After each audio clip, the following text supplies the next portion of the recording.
record. And then I'm going to also ask folks, and I'll do this too. If you wouldn't mind, rather than going around the horn with introductions, if you wouldn't mind just kind of putting your name and who you're with in the chat, so we can have a bit of a roster there. So we have, like I said, we have a little bit of a presentation here, but we don't have to stick to the script, right? I'm interested in what you're interested in talking about and learning about.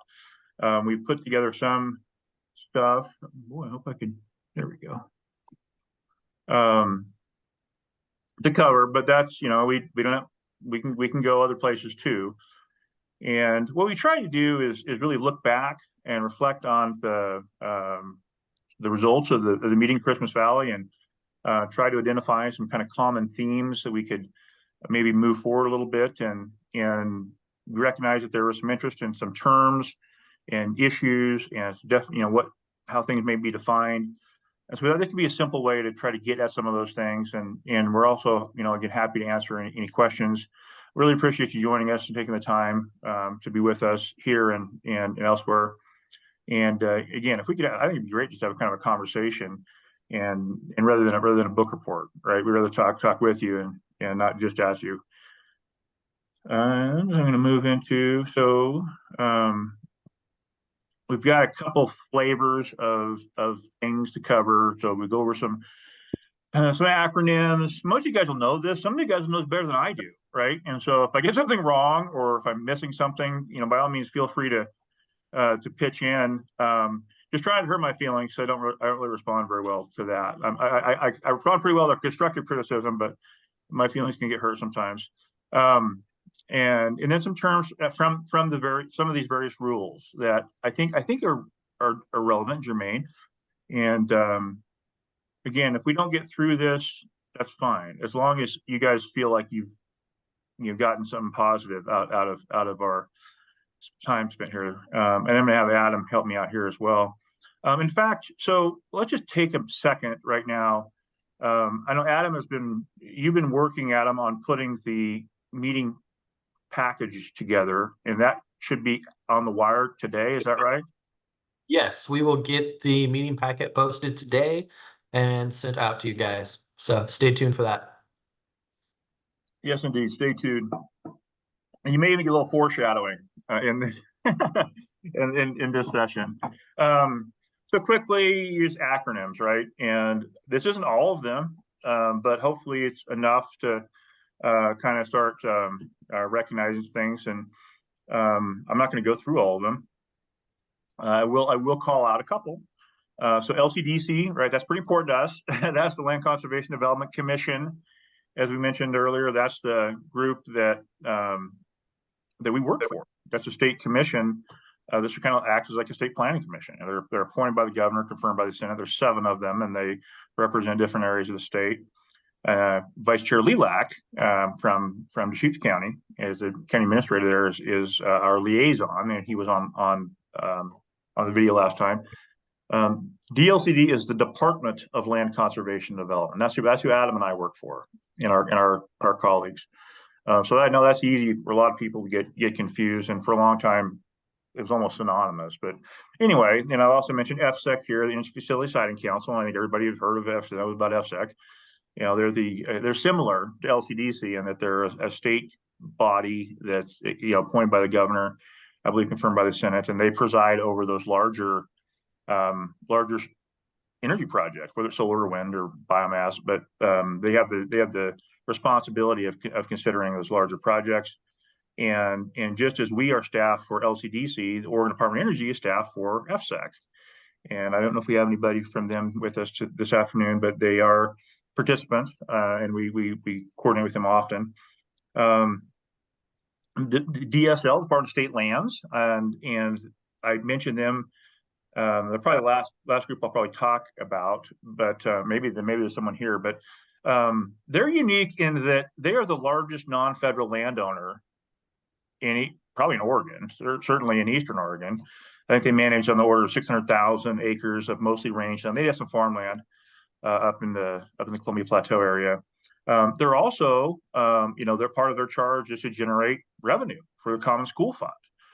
So they are have been interested in projects being sited on their lands. And when we were in Christmas Valley, you probably remember when we looked at the Obsidian site, a portion of that 4,000 acre project was owned by the Department of State Lands, and we went by another site that wasn't developed yet but had been approved. In context, going to northern Harnett County, they have a large tract of land in the Wagon Tire area, and other pieces. They have the Stockade Block and lands in southern southeast Oregon too. So they got a lot. They own a lot, and some of those lands are probably pretty well suited for solar development. Department of Agriculture, Oregon Department of Forestry, ODF&W, Oregon Water Resources, PUC, Public Utilities Commission. They do some really important things. Again, if anyone wants to know more about what they do, we can talk later. Honestly, they do so many things, such important things. I'm hesitant to try to explain their job, but let's move on quickly. Here are some terms we use in land use planning vernacular. They're not all our terms. Some of them are. And again, these are probably pretty familiar. EFU, inclusive farm use, conditional use permit. Often if you hear someone talk about CUP, that's what they're talking about, is conditional use permit. Of the types of review that require discretion, they require a notice and opportunity for hearing to landowners and for a decision maker to use judgment. This is the simpler on the simpler end. That doesn't mean it can't be complex, because it can, but it's a little it's not quite as complex, not quite as many moving parts as moving forward to the exceptions process or into an FSEC process. I call it NRCS, the Natural Resource Conservation Service. Among other things, they have their the soils mapping data that we tie a lot of our things to. So when we hear people talk about soils capability or forest land capability, a lot of times that is referring to NRCS categories. So in agricultural land, Class 1 soil is the very, very best. We don't have an awful lot of that in Eastern Oregon, frankly. There's some, but not an awful lot. And 8 is the very, very worst. That's literally rock, polyp rock or basalt. PAPA or PAPA, I kind of say PAPA, I think. I don't know. That depends on who you're talking to. But that refers to a post-acknowledgement plan amendment. And just the takeaway here is that that is something that requires an amendment to a local comprehensive plan, like an exception.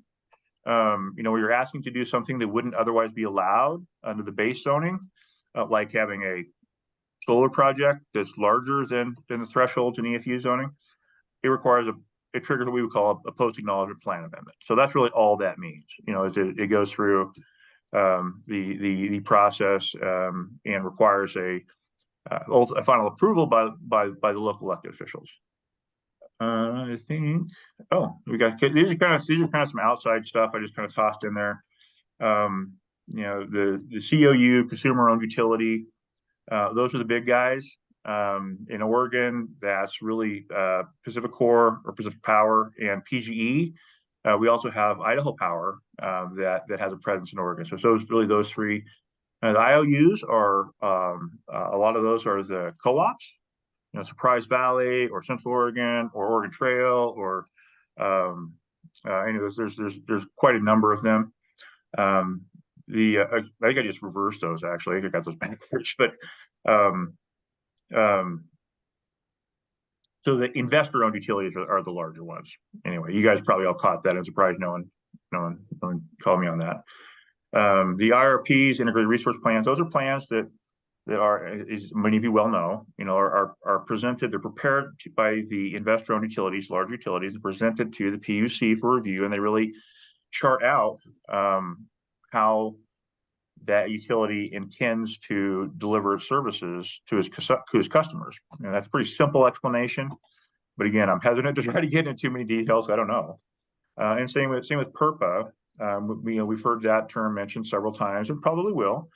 That's the Public Utilities Regulatory Policy Act of 1978, which is a federal federal policy, which I think I think folks in the know would say that the purpose was to try to encourage smaller renewable energy facilities, and that can mean different things.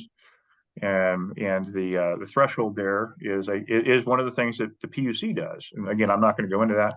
A couple of the terms that are specific to PURPA are qualifying facilities, often called QF, qualifying facilities. Again, that means a project that is subject to the benefits of PURPA, and AV, or avoided cost, speaks to the price point that a qualifying facility would be able to sell its product for to the relevant utility. I'll probably just stop there. Any questions? You guys have been quiet as mice. You're either very patient or very bored.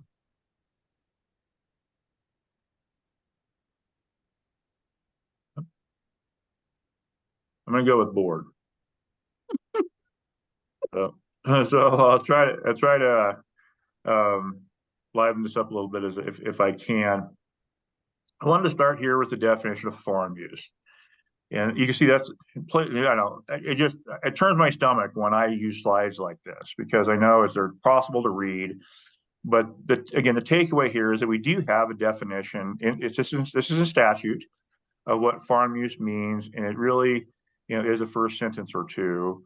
The current employment of land for the primary purpose of obtaining a profit and money by raising, harvesting, selling crops, feeding livestock, so on and so forth. That's a a lot of stuff there. And there's some other items in there, kind of in there too. But I just wanted to I guess identify kind of as a grounding that we do have a definition of farm use, and it is really about managing land for agricultural purposes, and that includes raising livestock. It includes raising pigs, like these little baby pigs. There's 11 of them. They're quite the group. So here's what we're really about, right? And I don't even know how I did this. I don't know how I put this slide together. I was kind of playing around, and this just kind of happened, and I couldn't recreate it. But I thought it was kind of cool. I thought it looked kind of cool. There's pictures from Odo's website. But again, it's a very wordy, busy slide from language. I apologize for that. The takeaway here, I hope, is that we do have a definition in our farm rule, agricultural lands rule, Division 33, of photovoltaic solar power generation facility. And if you dig into that, you will see, again, it's broad enough to include things like storage. And we're seeing more and more projects. Most of all projects these days seem to have the storage component, and so that's available. That's something that they can do in conjunction with those projects based on this definition. You also see some language about separation, so on and so forth. We really don't need to worry about that, because I don't think we're talking about getting to a place where that would be triggered. And also something that this is not. I don't know if I'm getting feedback from myself. I feel like I hear someone saying, John, but maybe not. So there are certain things that we were deliberately called out as not being subject to these rules. Net metering is not. I don't know if there still is a feed-in tariff program or not, but at that time we adopted these rules, there was, and we didn't want to subject that. And again, this is about commercial scale that is designed to produce power for sale to the public. So this isn't a panel that charges a hot wire or domestic rooftop solar. This is something that is designed and intended to put power on the grid. This is the wind definition, and why I included it here is because it's a subject that comes up, and I think I'd like to talk about this more, is temporary workforce housing. And when we wrote the wind rule, we built in. I don't think it was the first cut, but we did eventually build in an opportunity to consider temporary workforce housing for the construction teams, so they could have a place to stay out there. And this was needed because the definition of campground, I won't bore you with the details, but it doesn't quite fit.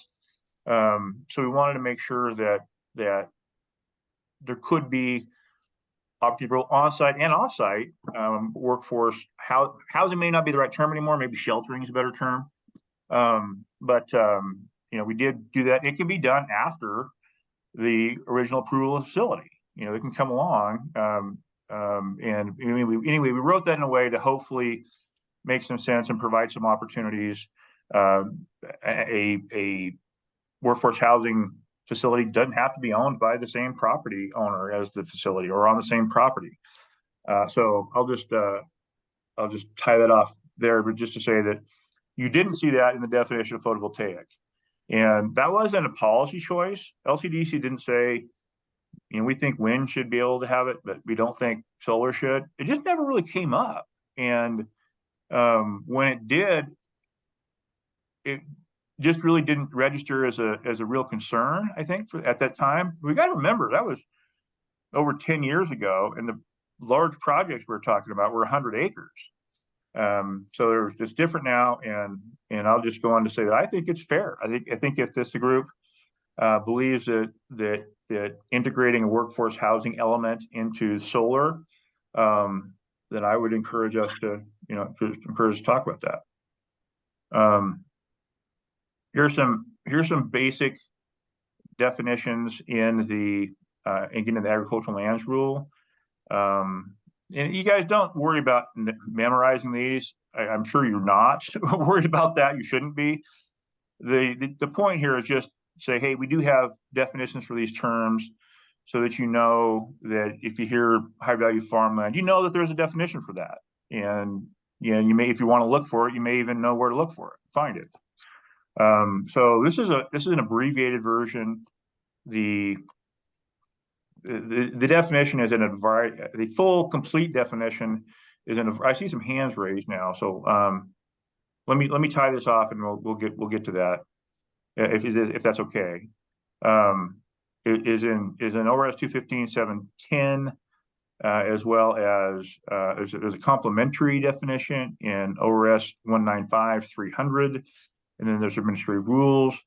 But I think this is probably the kind of the category of high value farmland that we're most likely to encounter in Eastern Oregon. We do have orchard districts, and we do have some other things, but it's really the prime unique class 1 or class 2 farmland, if irrigated or if not irrigated.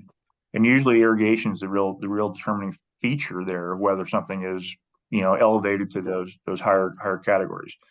And I just also finally say that those terms are from NRCS, the National Resource Conservation Service.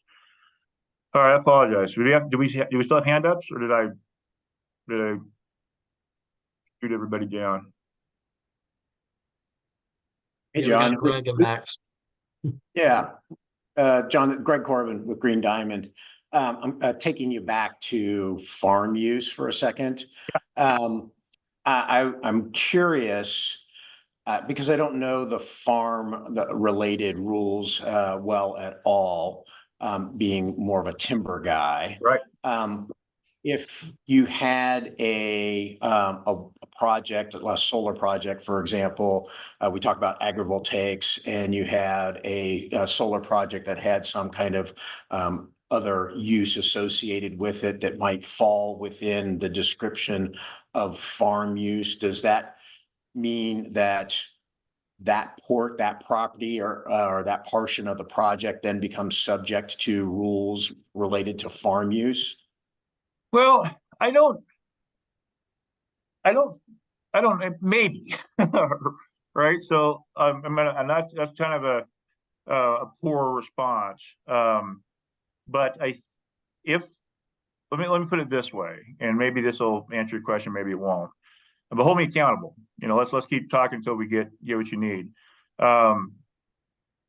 So it is entirely available. I'll talk a little bit more about this later. To conduct a farm use in conjunction with a photovoltaic solar project. if you want to farm underneath the panels, or if you want to graze underneath the panels, I think that would be a farm use, and there's nothing that keeps you from doing that. What this doesn't do is say that the presence of those solar panels in conjunction with that farm use are also a farm use, and therefore are relieved from having to get a conditional use approval or some other level of approval. Again, to put another way, if you get your approval for a photovoltaic solar project and you want to graze sheep under it, or you want to pursue some other the niche agriculture things, you can absolutely do that. But you don't, at this point, you don't get regulatory relief or special consideration for doing that. Does that make sense? As much sense as it needs to at this point. And okay, I guess my follow on to that is, would that designation of farm use for that project be confined just to the footprint of the project, or would it somehow extend out beyond the footprint of the project to the the associated tax lots of the underlying ownership? So I think that feels like a question. I'm going to look to some of my county folks with county planning experience. That feels like a county assessor question. And why I say that is because all the land presumably would retain an exclusive farm use designation, but whether it gets special tax exemptions for farm tax deferral, I don't know how assessors would look at that. I think oftentimes, and Max, you're probably in tune with this as much as anybody. I think assessors are probably inclined to consider anything within the fence of a project is no longer being eligible for farm tax deferral or tax exemption.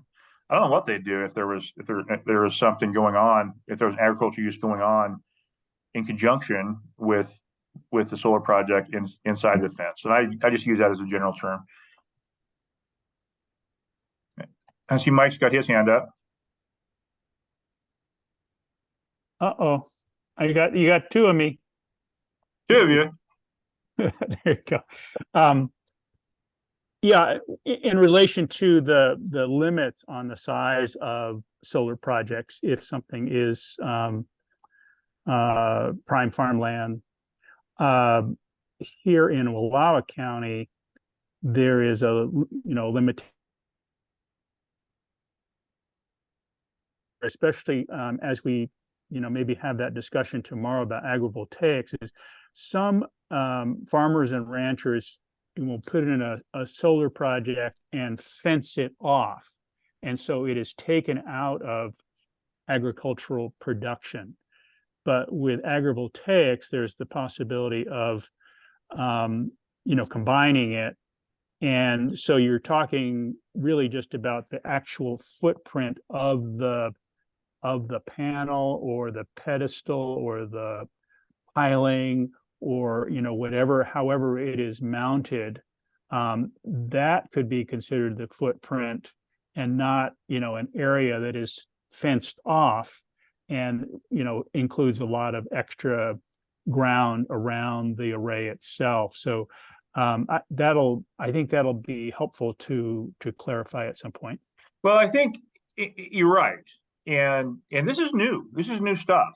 I just flipped forward a few slides because I wanted to talk about this, and we'll hear more about it. Those of us that are able to attend tomorrow, but I think the underlying principle is that it's not that we would be changing the zoning in most instances. I don't think it's how that land would be viewed and treated largely for taxation purposes.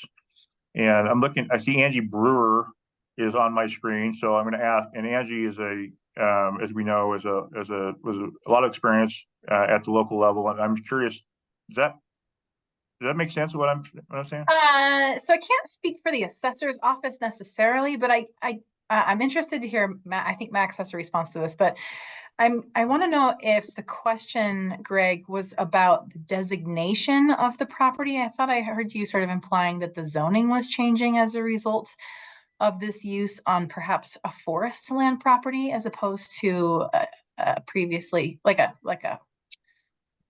an open, an unforested property, let's say, right? Were you Yeah, asking about the zoning as a result of this work, or were you asking about the tax, the assessment opportunity as it pertains to farm use?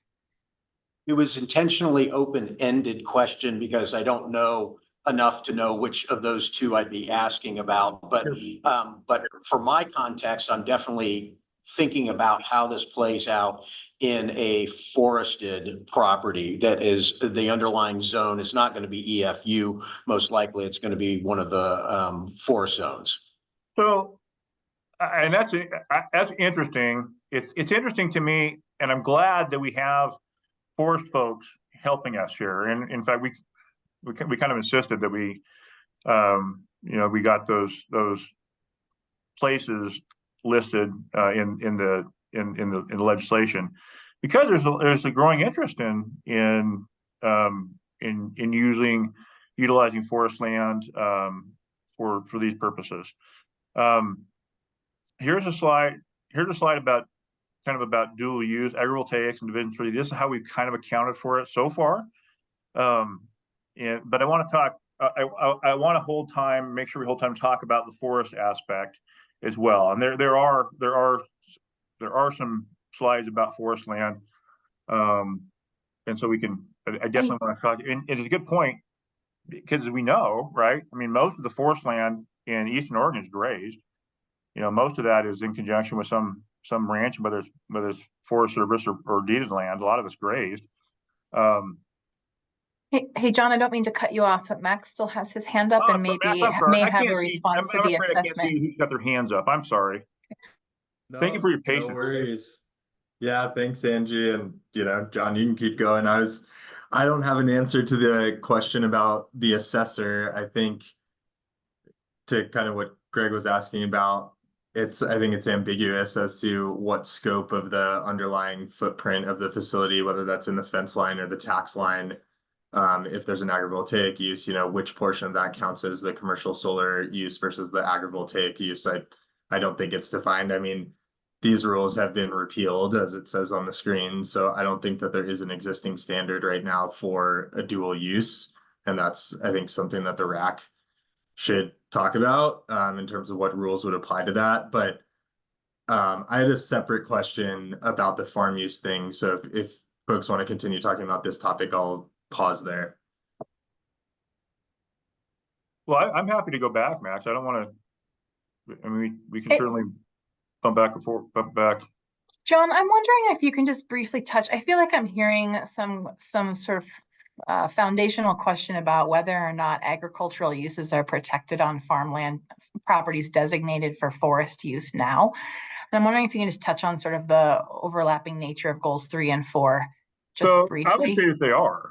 I mean, I'd have to go back and look at the Division 6 rule, but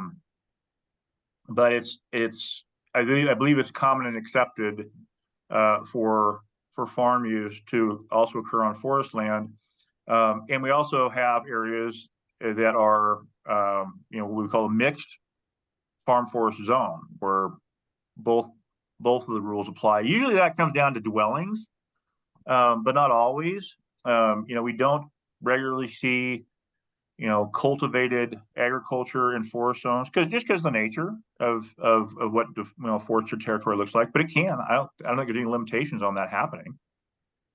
So I know in some parts of the state where the forest cover is not very dense, property owners will opt to clear the forest that exists and put in a farm use, and then apply for a farm dwelling or farm structures that are accessory to the farm use in some ways. And that isn't allowed use in some zones, correct, John? It's allowed. It's available if it's a mixed farm and forest zone. Yeah. So that's the pivot point for being able to apply for a farm dwelling. But it doesn't necessarily, it's not really necessarily a requisite for being able to conduct a farm use, if that makes sense. And usually, our mixed farm forest zones are Many Eastern Oregon counties have them, and obviously that's our focus. They do make a presence in Western Oregon as well. Usually they're kind of the foothills, kind of in Western Lynn County or those kind of areas.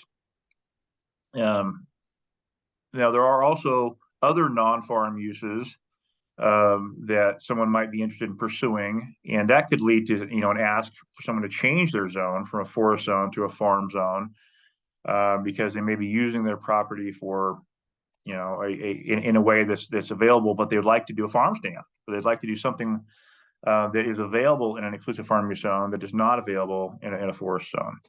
So Max, you're still patiently waiting while I'm just rambling. No, I don't know if that no helps at worries. all. I mean, that helps.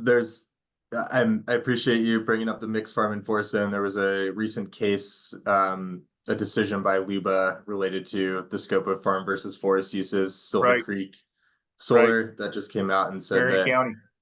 yep, for certain uses, and I think they were growing Christmas trees on that property. The LUBA's decision was that under DLCD's rules, an applicant for something like solar would need to comply with both farm and forest rules. But that was use specific, so I think it depends on what the use is and whether or not it qualifies for farm use as to whether or not it is protected under the farm standards. But my question, John, was also related to this farm use provision, and one of the places that I think this definition becomes relevant is when we are reviewing the approval criteria for farm and forest, significant changes in farm and forest practices. Yeah. And I know there is a separate rulemaking that DLCD is working on that intends to codify existing case law related to some of these farm and forest programs. And one of those changes is proposing to update or change or increase the standard for demonstrating that you have not forced a significant change in farm or forest practices. So how is the department thinking about how the various rulemakings relate to each other? Because I think, there's probably similar instances in the cultural resources rulemaking where the outcomes of those rulemakings may impact the outcome of this rulemaking. And is that something that, the RAC should be aware of and thinking about? So Max, that is a fantastic question, unsurprisingly, and what he's talking about, correct me if I'm wrong, but it sounds exactly like you're talking about the application of, and if any of you watched our criteria video, this would be the piece that's in our rule at OAR 660.0.130 sub 5, which carries out the statute, or is 215.296. Which is what we call the farm and forest compatibility criteria. You're not significantly impacting accepted farm and forest practices on adjacent lands, nor you're increasing the cost of farm and forest practices on adjacent lands. The direction of this collateral rulemaking that Max mentioned is focused on codifying some case law that interpreted that particular provision. That traces its way back to a case in Yamhill County. Yamhill, stop the dump is what it was called. I believe that, and I don't think I'm getting out over my skis here. I believe that there could be space for this Rules Advisory Committee to consider how that test could be responded to in this particular context. So that's we've done that before, right? We have we have some examples of where we've where LCDC has interpreted a particular piece of law or rule to say that, for this and only this, here's how you can satisfy these criteria. So what I'm trying to say there is that when and if that Rules Advisory Committee gets to the finish line with codifying that case law and whatever that means to that test, it will apply to solar projects unless LCDC could be convinced to say, in these circumstances, for photovoltaic solar projects, especially ones that are supposed to be special because of this work that this RAC is doing, maybe there's a different way to look at it. I don't know what that is. I don't even know if that's on the table, but I don't think that's out of the realm of possibility.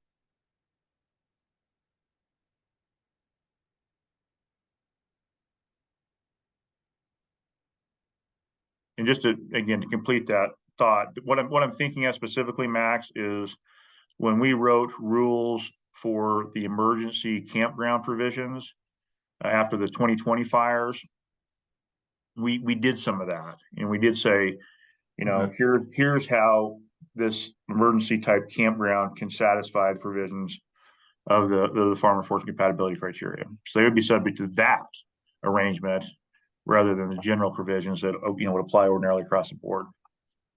Yeah, thanks. I appreciate that response, John. And I think it's a cart horse question. I think what the outcome of that rulemaking is. I haven't tracked that very closely, but it's kind of getting started. Yeah, it's just getting started. But I did note that the rulemaking proposal included would propose a requirement to assess cumulative impacts of a cumulative impacts assessment on farm and forest operations. And as you know, case law is not always that clear in terms of right. what you need to do. So like, to the extent we codify a cumulative impacts test for farm and forest cost and surrounding practices into rule, which is not exactly what Stop the Dump says, that I think from the developer's viewpoint heightens the burden of approval criteria. So like on the one hand, we're trying to streamline and promote solar development in responsible ways in the right locations. And on the other hand, if the rules are being heightened in other rulemakings, and I haven't looked at the cultural resources rulemaking, so I don't know what's happening there. But it just seems like, something that, we might want to consider as we're looking at these rules if the approval criteria are changing. So again, I think that's fair game, Max. I can't predict what, an ultimate conclusion could be, but I think talking about that point is very much something that is available to this RAC. And Mike has his hand. Mike, I can see when you have your hand up. I couldn't see Max. On that next slide, John, that we were on before, it indicated that those rules were being rescinded or were rescinded. Oh, yeah, this one about the dual use. Yeah. Right. So does that mean that? Go ahead. I'm sorry. I interrupted you. Does that mean that we would be making recommendations on a revision of that particular rule? It could. Okay. It could. So let me just kind of walk through this a little bit and why I put this. This is another one of these jumbled slides, but I felt it was important to try to get these things together. And so we did hear about dual use for the first time. I remember Amy Berg Pickett coming into the office years ago and talking to Amy about it. We heard more about it when we were doing our rulemaking on the high value farmland and solar intersection, and it's intriguing, right? And Chad Higgins was I don't know if Chad's with us today. He'll be here tomorrow. Was doing some really interesting forward-looking research and still is. But there was naturally there were some folks that had some other ideas too. Well, here's what we did. We wanted to make sure that there was a standard. We used dual use, and there was a reason for that, but I can't remember exactly what it was. But basically, I think it's synonymous. It should be viewed as being synonymous as agrivoltaic. It's developing the same area for solar and using it for farm use. So we want to make clear that you can do that, right? You have to get your solar approval first. But once you do, you can do as much farming or ranching under those panels as you want. The policy question was, should you get rewarded for that? Should there be a relief for, a regulatory relief for that? And that's where the kind of the debate was, kind of the tension a little bit. And where it was landed was maybe, right? So, that resulted in this large B here, which says, counties are like, yeah, I don't know. So we said, if counties want to do this, if there's interest in a county, then they should go through a revision to their local program and identify what a dual use development plan would mean for them. And once they do that, there's some components it needs to have. And if and when they do that, then the ceiling for such a project, rather than 12 acres, can be elevated to 20 acres. And that's not a lot bigger, it's a little bigger. And it was felt like we're going to test drive this. Andrea, I saw your hand too. So just, if you don't mind, just stay with you. I appreciate your patience, guys. We're going to test drive this and see what happens. And when we presented that to LCDC, again, there were mixed feelings about it. And so the commission elected to put a sunset provision on it. So it lasted for about 3 years. And in that 3-year period, we really didn't see anybody come forward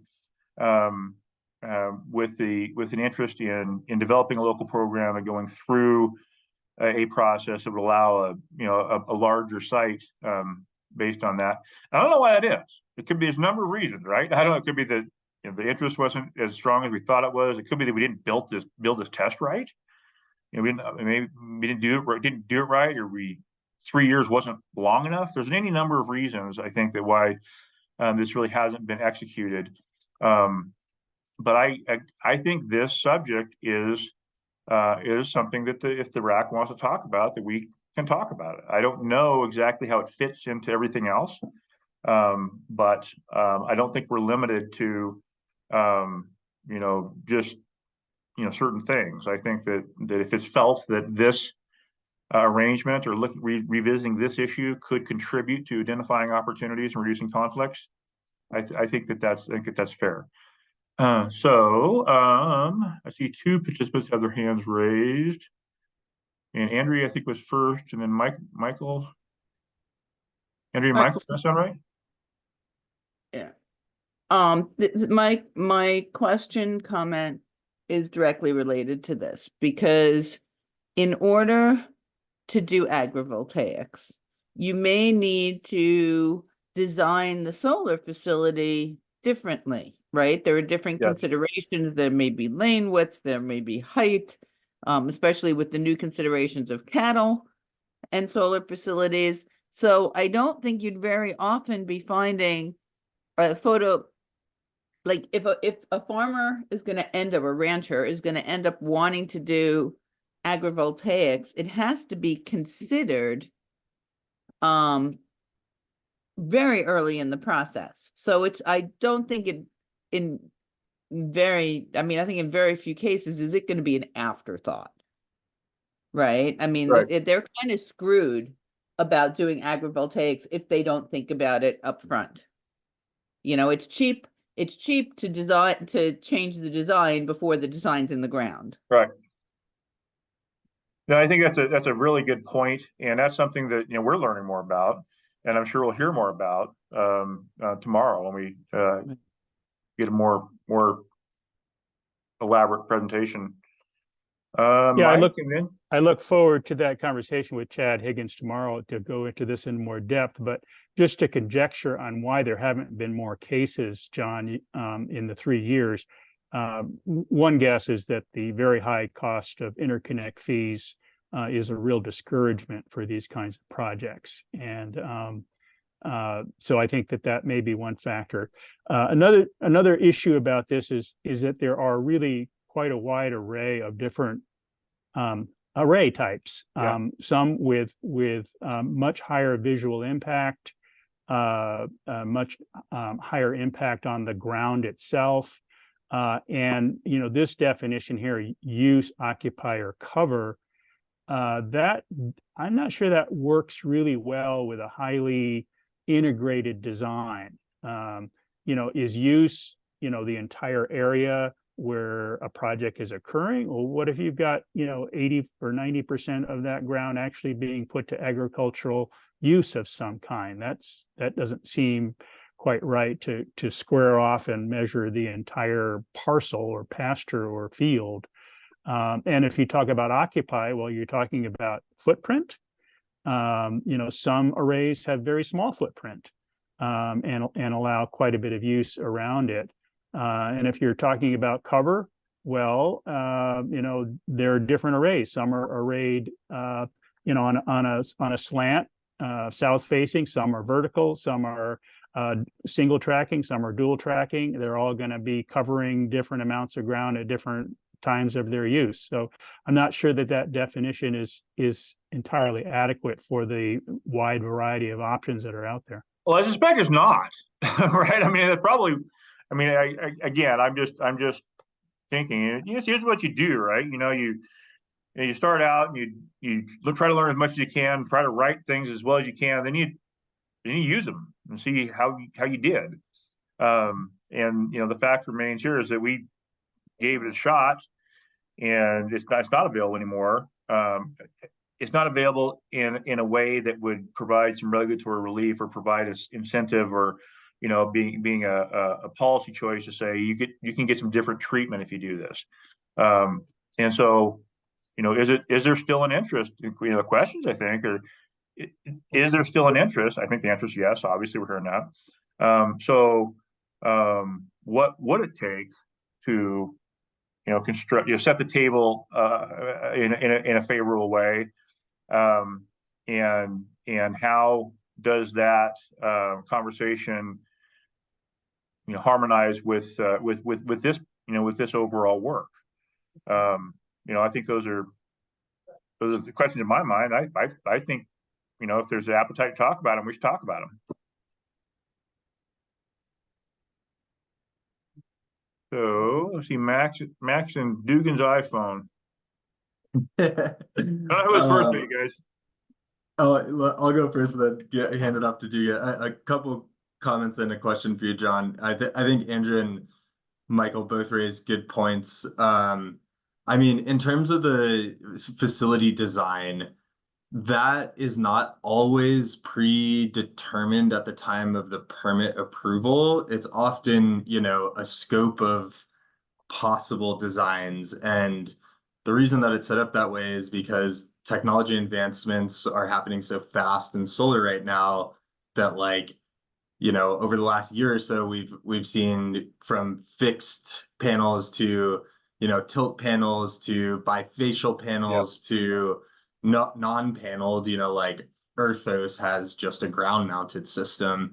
So the specific facility design is not necessarily determined at the time of permitting, but I think it raises an interesting question of whether or not you can allow the developer to seek to do agrivoltaics, throughout their development timeline, and put something in a permit at the beginning that says, if you do the following criteria and you meet the following agrivoltaic standards, then you get, the following type of benefits. Mm-hmm. And to Michael's point about the term use, occupy, cover, John, I think if I recall correctly, I know I recall correctly in terms of the other acreage thresholds, this was changed in 2019 from shall not preclude from agricultural activity to right. Shall not use, occupy, or cover. And I don't know if that, I've done a tremendous amount of regulatory research on why that change was made, and I haven't been able to find anything. So John, if you remember why that change was made, what the rationale for that was it specifically tied to this dual use rule? I do remember that. So this small g here, applies to all lands in that high value farmland category. Why we made that shift, or why it was felt important to make that shift, why LCDC was persuaded to do it or compelled to do it. We saw instances where applicants were asserting and counties were agreeing, and that with the argument that kind of went like this: but they're really not using it for farm use right now. So whatever we do out there is not going to preclude a farm use, which we didn't feel was a right. We didn't match with the intention of that language. or is the right interpretation. And so in that instance, rather than pursue a bunch of appeals, we felt it was the right thing to do would be to change the rule. And that's what led to the change in that language. And whether we got it exactly right, I don't know, but that's where we came up with.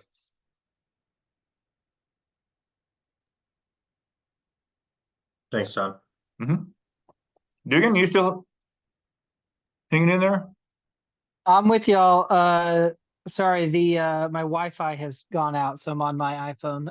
But just wanted to jump in here quickly to say that in terms of our experience, Pinegate operates, I think, a couple of the only agrivoltaic projects in the state. One of them being a sheep grazing on a solar site, and the other one including pollinator habitat and bees outside the fence line. But I think it is just so bespoke to one thing. And one thing with this RAC is that, in Eastern Oregon, we're just going to be a lot more limited, right?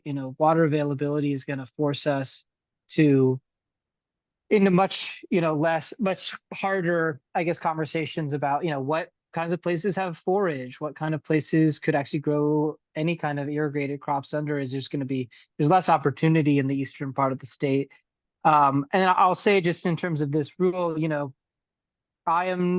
my company at a utility scale is not looking to build anything under 100 megawatts, which is, that might be about 600, 800 acres. So, there could be some applications that are smaller, but, a 20-acre cap is very different from the kind of scale that we think we need to make economic projects Sure. at this point. And so I think that's kind of where this rule back in the day kind of doesn't necessarily match up with what we're looking at today. Other things you have to think about are like, are there sheep rancher or sheep grazers that actually, are there enough sheep in our region? Oregon produces a good amount of sheep products, but we're not like overrun with them. So do you have someone nearby? Can that work? And then as we get to larger project sizes, we also have to start thinking about the NERC requirements that as a owner of an energy facility, we have to face in terms of site security and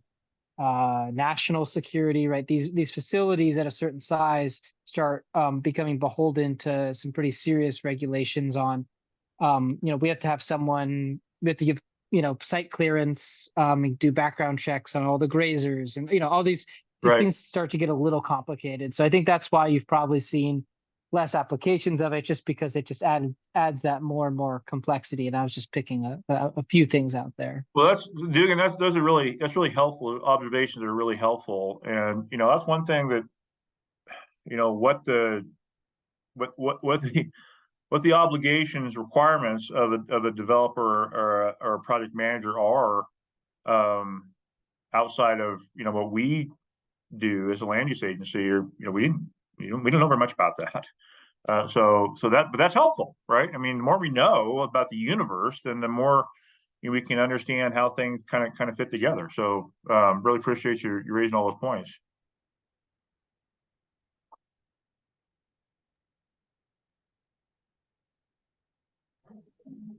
Jeremy John- Thompson says sheep do carry disease sometimes. Yeah, ask the people in Hell's Canyon about that, right? Do you have any hands up? Les Anderson. John, oh, sorry. Go ahead, Les. Oh, yeah, I heard something mentioned earlier, but I think it might have been Dugan that mentioned about water. And when we talk about ag and, there's water and electricity, we know how well that mixes. So I think thinking about putting these things out there, I think when we look at the large scale, how would the ag be able to function without water? And of course, how would that functionality be with your arrays and setting and such on ground disturbance? Thanks.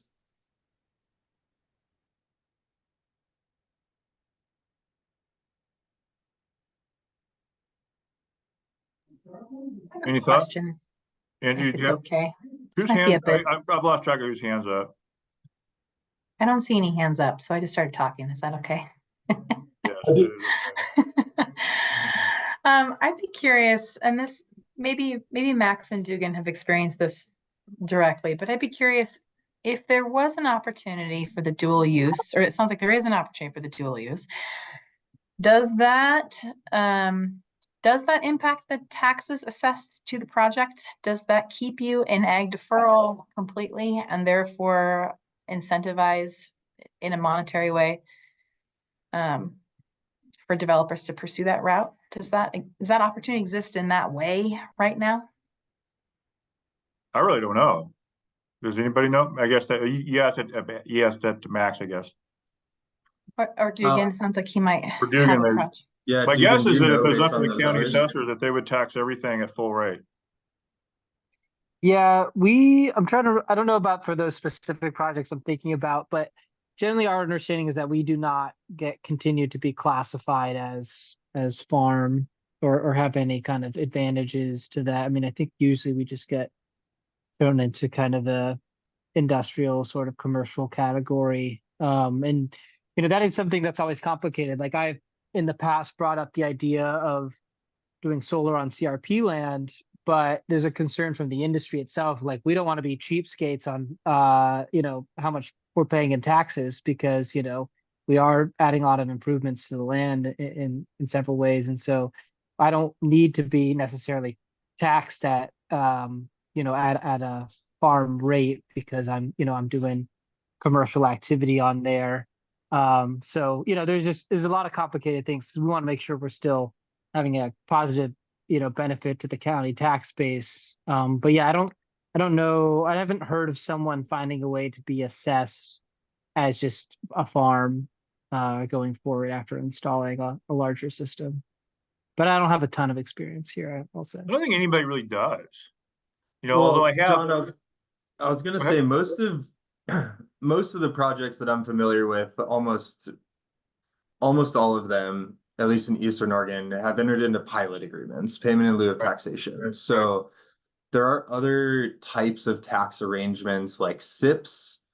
And so I'd presume that, if you were going to obtain some type of economic benefit because you were doing some type of dual use agrivoltaic, that would be something that would be considered within one of those alternative taxation programs, like a pilot or a SIP. And there'd be a way to, I think from our perspective, the way I'm thinking about this is how much do we want to incentivize agrivoltaics? And if that is really one of the goals, then there's a lot we could do to make it more appealing to developers to do those types of projects.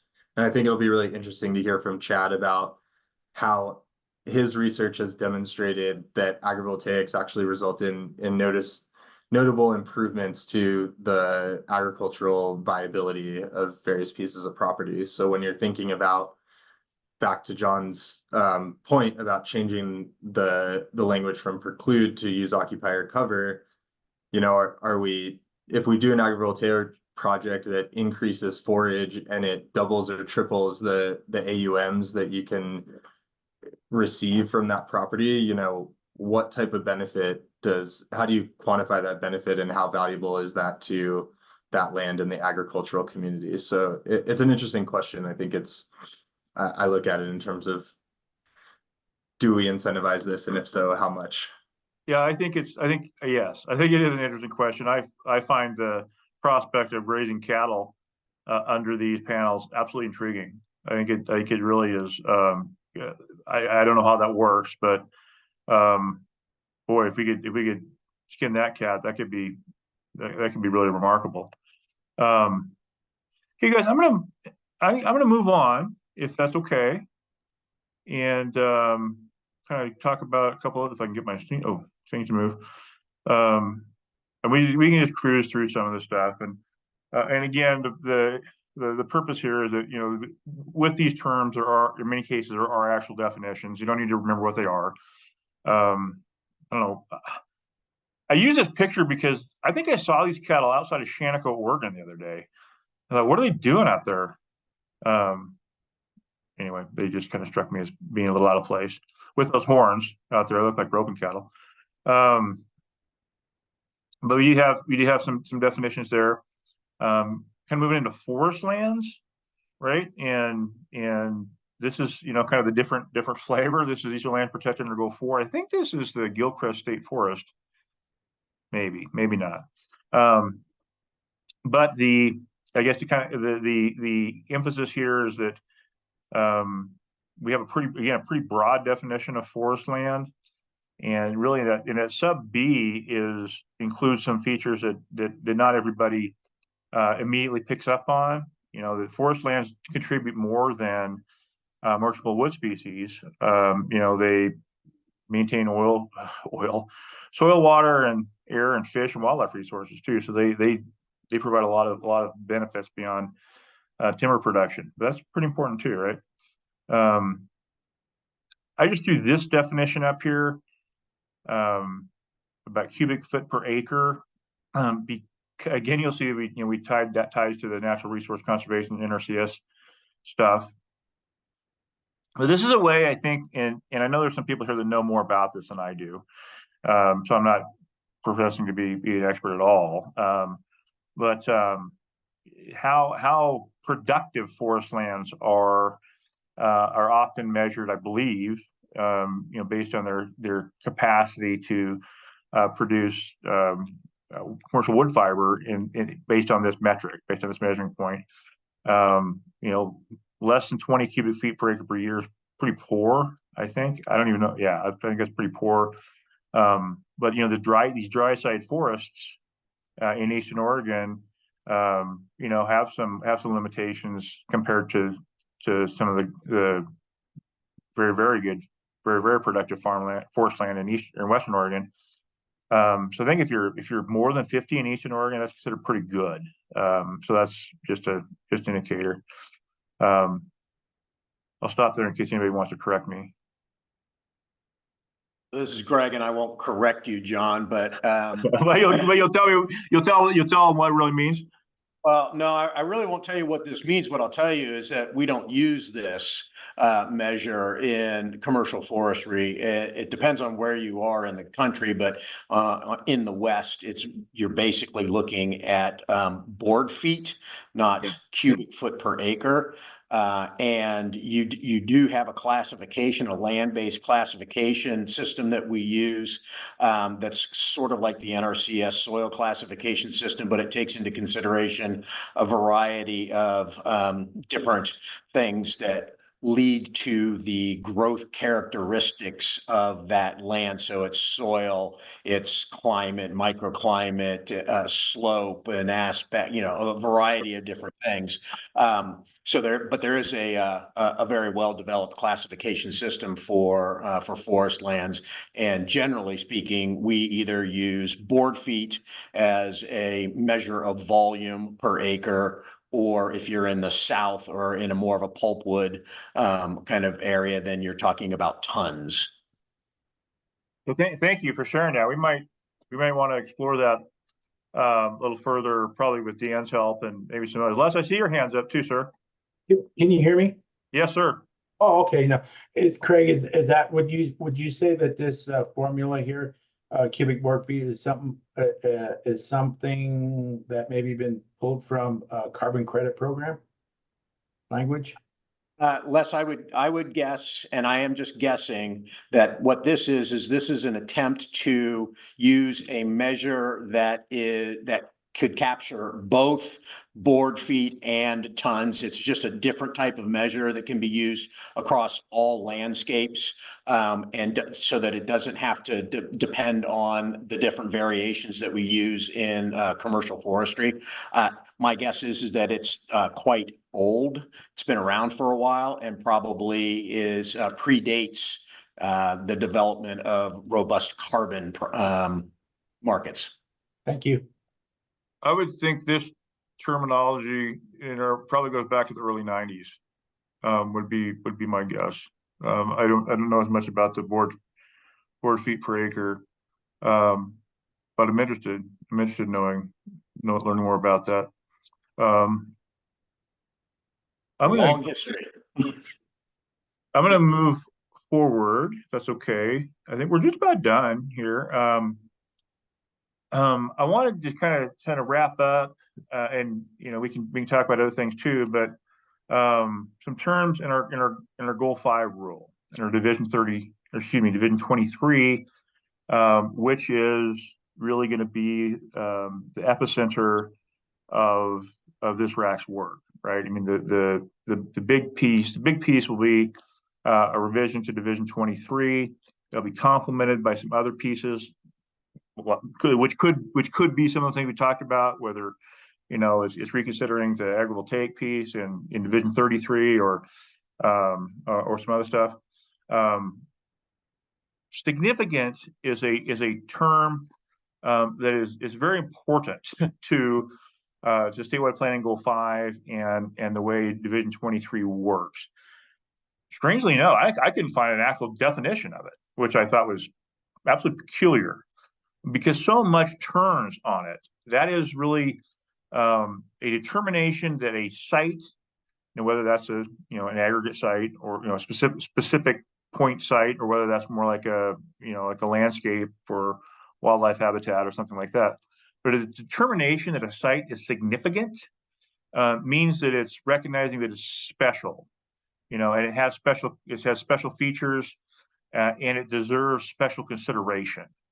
So I just kind of came up with that because I couldn't find another definition for that term, or at least an official one, which I could have just missed. But I just wanted to kind of make that point. When we're talking about Goal 5 and Division 23, the term significant has specific and really important meaning. And I'll just kind of leave it at that. We're going to probably talk a little bit about that more next week. So this is kind of where we're getting maybe a little bit of foreshadowing on what we might talk about next week. And then I just want to go through quickly. Here's some other general terms that are relevant, particularly relevant with regards to a Goal 5 process or Division 23 process. And then we have a standard approach. Maybe some of you watch the videos on the Goal 5 stuff, and we have a standard approach that walks through how you apply some of these terms and what they mean. Those can be lengthy and burdensome processes, because it's important, right? You're trying to get it right. So you're talking about conflicting uses, which we will talk about with regard to solar. We're really talking about uses that could be detrimental to the siting and operation of a solar project, a commercial solar facility, not the other way around. Looks like we got some in the chat, but the EC consequences, again, this is another typical approach of the standard Goal 5, trying to identify the economic, social, environmental, energy consequences of fully allowing, fully limiting, or fully partially limiting a conflicting use, and that kind of leads into the regulatory arrangement for certain circumstances. So, for example, again, I keep using wildlife habitat as an example, but many counties have a provision in their code that is part of their program to achieve the goal of protecting wildlife habitat that says in mule deer winter range, houses should be within 300 feet of a road, or something along those lines. Inventory, again, that's an important term. Just talked about kind of program. Protect is also part of it. However, LCDC has the ability to not dilute but can cut to the chase in some circumstances. LCDC can, if they choose to, say for certain resources like energy resources, let's just say, right? These are the conflicting uses, or rather than conduct an ordinary EC process, here's where you go with regards to establishing a program that can say this is what the program amounts to. I believe that where we're going and should be thinking about going with this work is a program, so to speak, that is articulated in that rule. One of the components is that, you know, a project proposed in a significant area, right? One of these special areas that will define characteristics for is eligible for a larger size project without having to take an exception, right? So that's kind of connecting these dots a bit. I know there's some distance between them, but I guess just to recap, you know, I believe where we're needing to go is to say, you know, we have lands that are significant because of what they have, as well as what they don't have, you know, have in terms of what it takes to be successful from a development standpoint, you know, what they don't have in terms of, you know, being able to significantly avoid what we don't want to impact, then they can be deserving for, you know, having a project that, you know, resembles a size that's much closer or at the threshold that would, you know, going any further would trigger an FSEC review. Angie Brewer has her hand up. Perfect timing. I have a question, if it's okay to interrupt, John. I don't want to derail the conversation. I would love it if you interrupted me.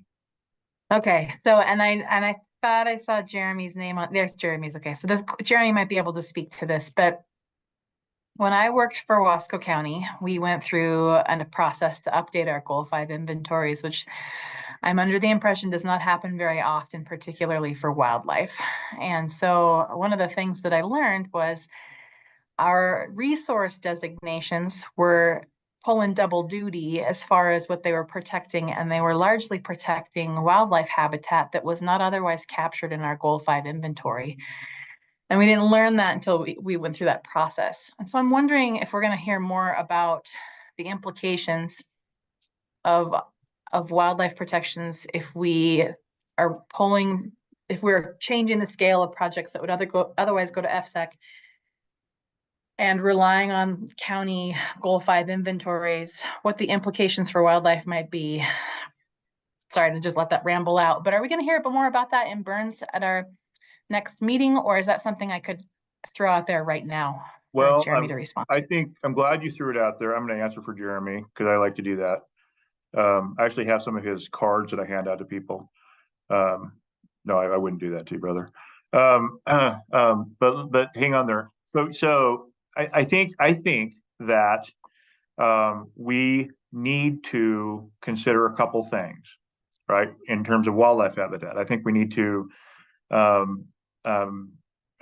recognize that there are county Goal 5 programs that specify location of what they have determined to be significant wildlife habitat.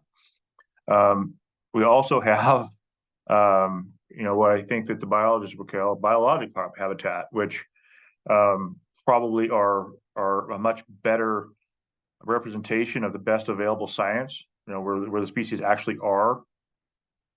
And so I think that we will, I don't think we want to operate in a vacuum and ignore either one of those things. And what it could come down to in many ways is drawing upon existing language it's in the statute. It's in ORS 215-446 sub 3 something, you know, which talks about counties' ability to look at larger projects that do require an exception, but there is a provision that talks about wildlife habitat and coming up with a plan that's in conjunction or in accordance with ODF&W rules. And so I think that I think it'll probably be some of both, and we'll want to look at that. Some of you, if you've been following the tutorials, may be familiar with her. I know for a fact some of you have been through the process, know what that is. But I think we want to have additional conversation on that point. And you know, what does that mean? What should that mean in terms of what this would be? You know, an additional opportunity. It kind of harnesses kind of a variety of things. So I'm going to stop there. I'm going to see if anybody wants to correct me. or if I even came close to hitting an answer that makes sense to Angie.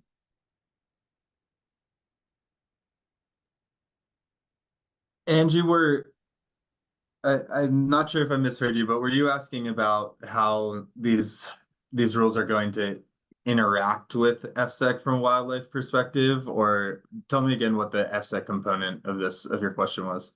So it's been a while since I reviewed a commercial scale energy project personally, so forgive me if I've got the details fuzzy here, but if a county is reviewing the project, the wildlife protections that they're using are the ones in their Goal 5 inventory, right? Those are the things that they're protecting in their process. And I recently became aware, going through our plan update process at Wasco County, that sometimes the wildlife layers, the wildlife information protected in the Goal 5 inventory relies upon the density standards and the resource designations to sort of only map the pieces that aren't otherwise being protected, right? So when we worked with Jeremy, actually, thank you, Jeremy was instrumental for us for figuring this out. When we worked with Jeremy and his team to determine whether or not a change to our zoning map had implications for wildlife, we realized that their maps actually were far more expansive than ours, and that under an FSEC process, they would have an opportunity to provide their maps to the review process, and that developer would be subject to compliance with those wildlife inventories in addition to any local zoning requirements. And so if a county is only applying their local zoning requirements and they're only applying the Goal 5 inventory, they could be missing wildlife inventories that Fish and Wildlife have that is otherwise captured in the local rules as a zone, right? As a zoning mechanism. And I know that's wonky and fuzzy, but I'm curious, if we're taking the bigger scale projects out of FSEC's review, how will those Fish and Wildlife inventories be assessed or used at the local level unless we somehow require them to update their Goal 5 inventories to capture them more broadly, which is a big lift for counties everywhere. So we've got Jeremy's hand up and Les Anderson's hand up, and I have some thoughts about that too, but you guys will probably get to them before I do. So Jeremy, you want to go ahead, bud? Yeah, so I think the short answer to all this, Angie, is ODF&W is going to comment on the wildlife values present at a project, and ORS 215 gives us that ability throughout most of these project sightings, regardless of the Goal 5 inventory in a county. Is a county obligated to adhere to that though? Yes. For the mitigation plan, yes. Okay. So, the county ultimately decides what the decision will be. But the rule does give us the ability to ask for mitigation for wildlife that's present and doesn't specifically reference Goal 5 inventoried resources, because every county went about that differently. Yeah, and there's a couple of different flavors of that, and I want to get that in on the table, but I want to make sure Jeremy is finished, and I want to make sure Les gets his voice in the room. Yep, I'm good.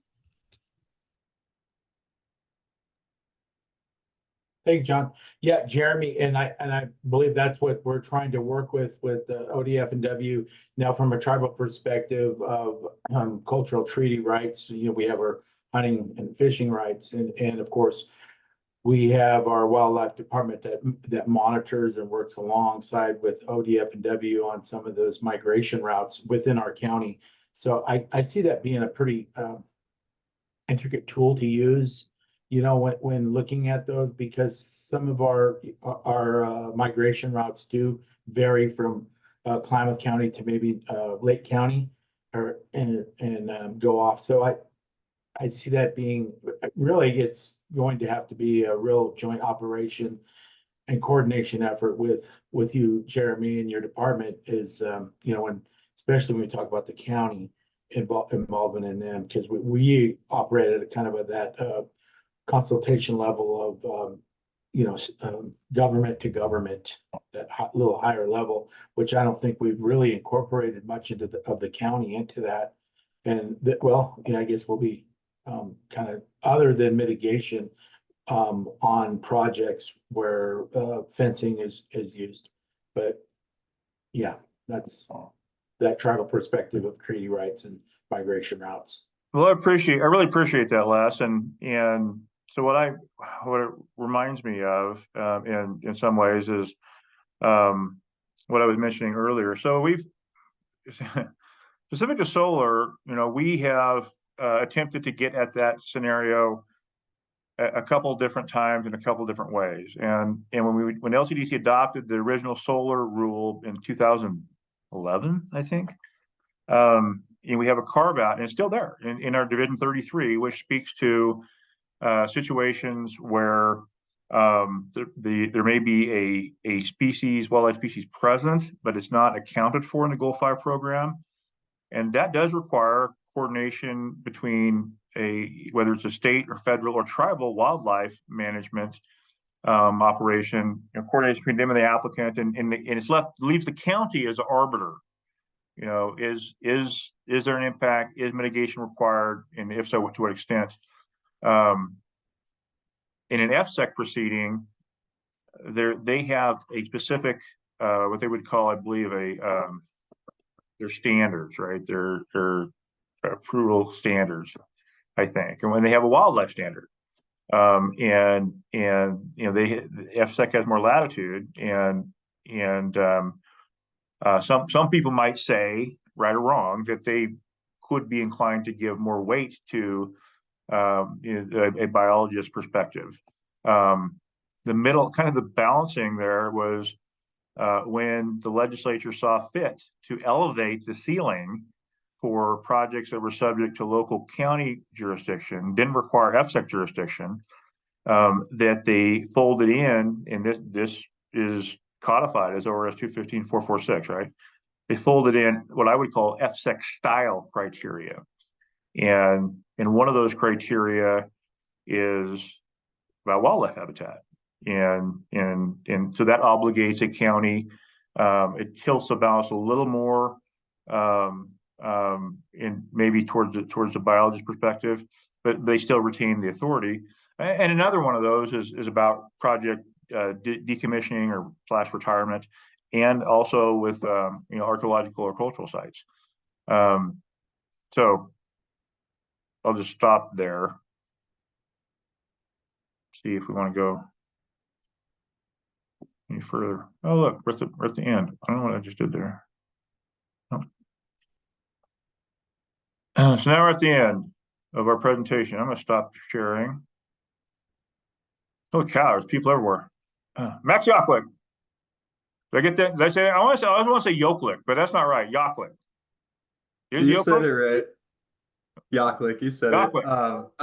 I've talked a lot, so if anybody else has comments or questions they want to raise, I'll save time for them. And if not, then I'll ask my last question.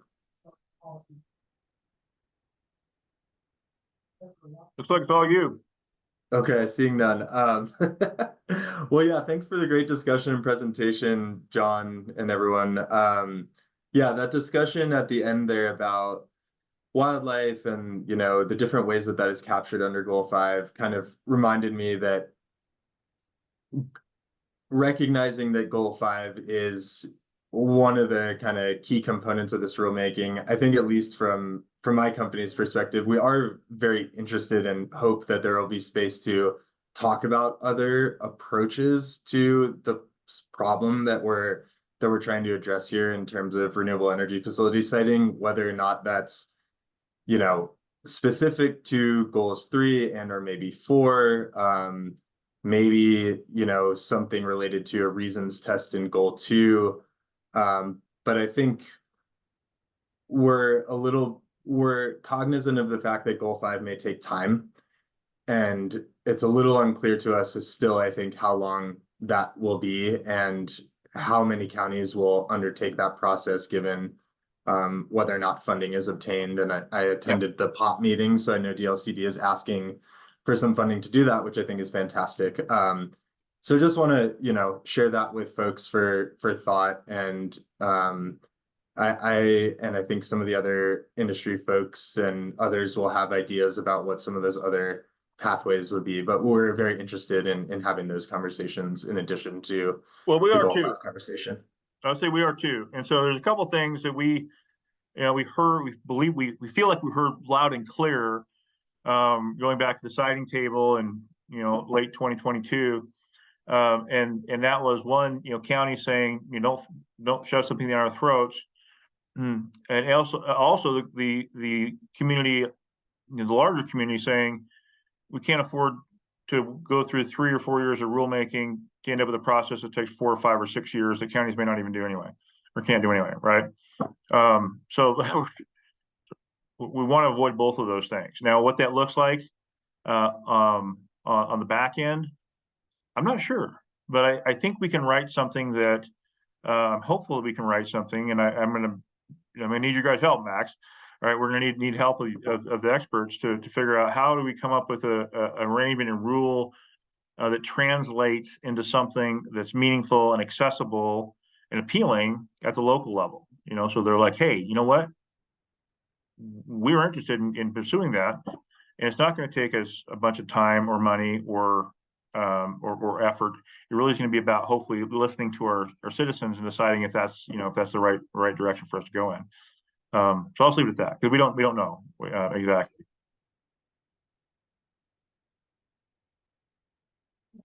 Thanks, John. Thanks, everybody.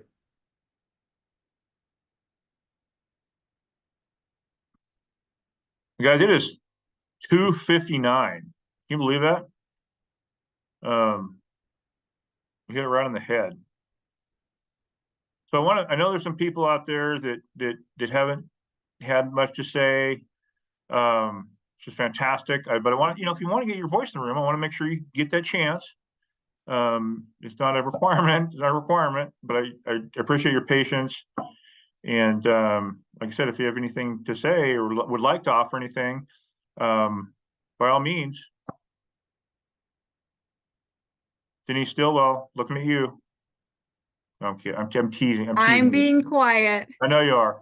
I Intently appreciate listening. your patience, and I appreciate you being here. Denise is a economic development professional for the Southern Oregon Economic Development District. Did I get that right? Yes, you did. It's a Go very ahead. long title. It's a very long name. We're happy Learning to have lots. that. We're happy to have that lens, and we're gonna draw on you more, I think. Bill, thrilled to have the Rocky Mountain Elk Foundation involved. Thanks for coming. I'm happy to have it. I'm just really thrilled that you guys even showed up. I didn't know. I thought maybe Adam and I just be all ourselves. But you guys made it worthwhile. I hope it was worth it for you.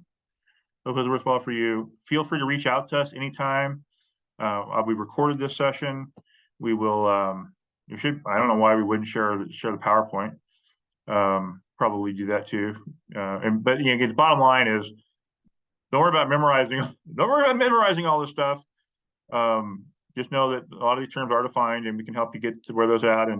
And also there's some room to think about how these should apply in this context. And what we want to do is come up with a real productive, beneficial thing that avoids the things that we want to avoid, and authorizes the things that we want to authorize. So I'm gonna stop right there. You guys have probably heard more than enough of John Jennings for right now. All right, you guys. Well, that seems like it. I appreciate everybody's time. Come back at 6 o'clock if you want to. But if you don't, I wouldn't blame you, but we'll see you soon. Anyway, we'll see you soon. Bye-bye. Bye. Thanks, John.